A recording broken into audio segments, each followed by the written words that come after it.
বৈষম্য বিরোধী ছাত্র আন্দোলনের আহ্বানে মার্চ ফর ইউনিটি কর্মসূচিকে কেন্দ্র করে মিছিল ও স্লোগানে উত্তাল হয়ে উঠেছে ঢাকার কেন্দ্রীয় শহীদ মিনার।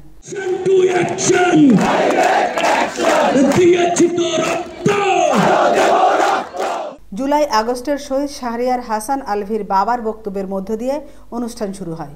উদ্বোধনী বক্তব্যে শহীদ শাহরিয়ার হাসান আলভীর বাবা আবুল হাসান বলেন, আমার ছেলে শাহরিয়ার নবম শ্রেণীর শিক্ষার্থী, শহীদ হয়েছেন। আমাদের কান্না কখনো থামবে না। খুনি হাসিনা ও তার হেলমেট বাহিনী আমাদের উপর পাখির মতো গুলি চালিয়েছে। আমাদের সন্তানদের হত্যার 5 মাস হয়ে যাচ্ছে, কিন্তু খুনিরা এখনও প্রকাশ্যে ঘুরে বেড়াচ্ছে। আমরা বিচারের নামে প্রহসন চাই না।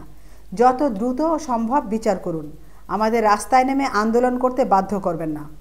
জুলাইয়ের প্রেরণা দিতে হবে ঘোষণা, জুলাইয়ের প্রেরণা দিতে হবে ঘোষণা।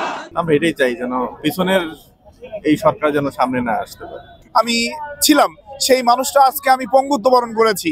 এই যে আমার হতাশা, এই যে আমার গ্লানি, এটা আমি কখনোই মেনে নিতে পারি না। এবং এই ফ্যাসিস্ট খুনি হাসিনা, তার দলীয় পেটুয়া বাহিনী, এদেরকে আমি কখনোই ক্ষমা করব না। আমি চাই এদের অতি সত্বর দ্রুত আইনের আওতায় এনে বিচার নিশ্চিত করা এবং বাংলাদেশের সর্বোচ্চ বিচার এদের বিচার করা।